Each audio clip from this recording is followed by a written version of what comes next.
All right, guys, today we're going to be talking about Zypan, which has everything to do with stomach acid and acid production and digestion. If you have no idea what I'm talking about, go ahead and watch my Instagram TV called Stomach Acid, the Holy Grail to Digestion, and then read my post about taking the baking soda test. I think that's like 3 posts back or something. So it's a picture of a Zypan bottle with a half a cup of water and a 1/4 teaspoon of baking soda. So read up about that, do the baking soda test. If you fail it, keep listening, because I'm getting a lot of you guys going out buying Zypan and not knowing how to use it. Taking the wrong amount of Zypan will make or break you. Taking the wrong amount of Zypan will break you. Taking the right amount of Zypan will make you, okay? It will be your best friend or your worst enemy. Let's talk about figuring out your perfect dose, because that is key to having a successful experience with Zypan. So you want to try 1 Zypan per meal for about a day. If that is too strong, if you react to that, then go down to half a Zypan and then work up, all right? But 95% of you start at 1 Zypan per meal. And try that for a day, maybe 2 days, and then up it to 2 Zypan per meal. And let's say at 2 Zypan per meal, you're realizing, oh, I'm less bloated, I'm less gassy, my heartburn's going away, my food doesn't just sit in my stomach anymore. That's a really good sign that 2 Zypan is a pretty good dosage for you. We want to go up to 3 anyways. Let's say you go to 3 and you're doing 3 per meal and you're like, oh my gosh, this feels amazing. I am digesting better than ever. Bowel movements are great. We know 3 is obviously incredible. Go up to 4 anyways. If you do 4 and you're now getting heartburn and you're getting indigestion and you're getting gassy and you're getting bloated, remember, too little hydrochloric acid content and too much hydrochloric acid content have the exact same symptoms most of the time. So if you start getting discomfort at the 4, so you're doing 4 per meal, back down to 3. We know 3 is your perfect dosage. Now, here's what I have seen in my experience with my hundreds of clients that have taken Zypan.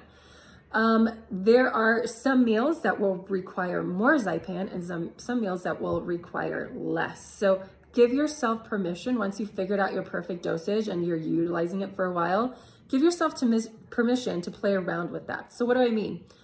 Hydrochloric acid in your stomach breaks down protein beautifully. That's like its primary job, amongst other things. But it breaks down proteins. So if you are going out and you're eating a massive steak, you will probably need more Zypan. If you're just eating a banana with some, an apple or something, you will need less Zypan, all right? Carby, fruits and veggies, you'll need a little bit less. Proteins, you'll need more.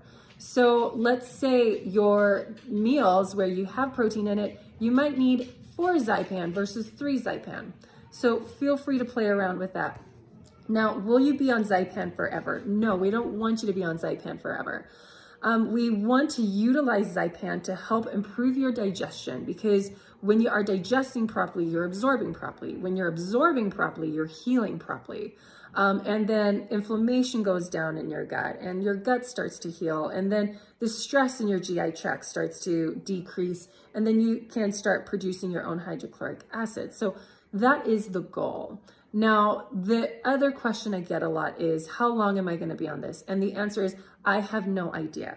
Are you taking Zypan and drinking soda and eating inflammatory foods? Probably a really long time. Are you taking Zypan and you're doing an autoimmune paleo diet and you're not touching sugar? Probably a shorter time, all right? It depends on how fast you are trying to heal your body while utilizing Zypan.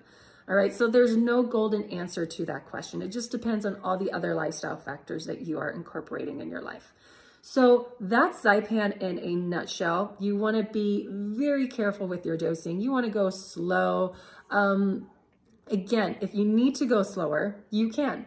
But remember, the perfect dosage is going to be completely dependent on you and your body.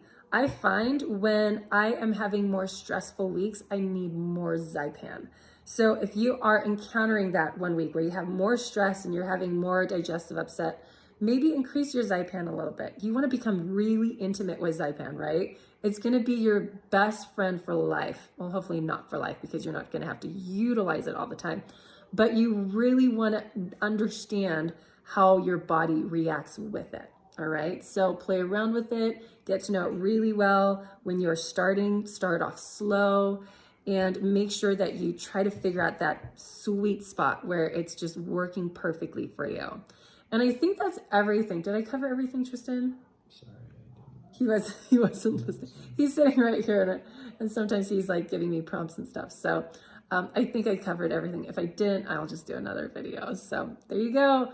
Happy Zypan. If you want to order Zypan, I should have said this in the beginning, go to gutsy.ch/Zypan. Oh, there is one other thing. If you are taking any kind of antacids or PPIs and stuff like that, you will have to talk with your doctor about coming off of your antacids and going onto Zypan. You're going to need a little bit of coaching with that. All right. It can be done. I have followers who do it all the time, even without me coaching them. They just played around with it and they figured it out. But with most of you guys, please talk to your doctors. They probably don't know anything about Zypan, I'll be honest. So maybe find a functional practitioner that can help you get coached through it. And that's it. That's all I have to say. For all of you guys that are taking Zypan and you are now off your PPIs, maybe put in the comments how you did it so you can help other people figure it out as well, because that's what this community is for, right? We are trying to teach each other how to heal ourselves. And so I've never been on a PPI, so I don't know what that experience is like. I just know the experiences of my clients, and I can't share that here because of liability issues, but you can. So if you have come off your PPIs, please tell everyone else how you did that, because they would probably love to know too, because we know that PPIs long-term are horrible for your health, horrible for your digestion, horrible for absorption, horrible for healing.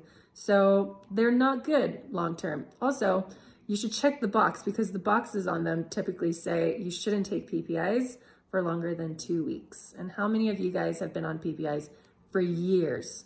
All right.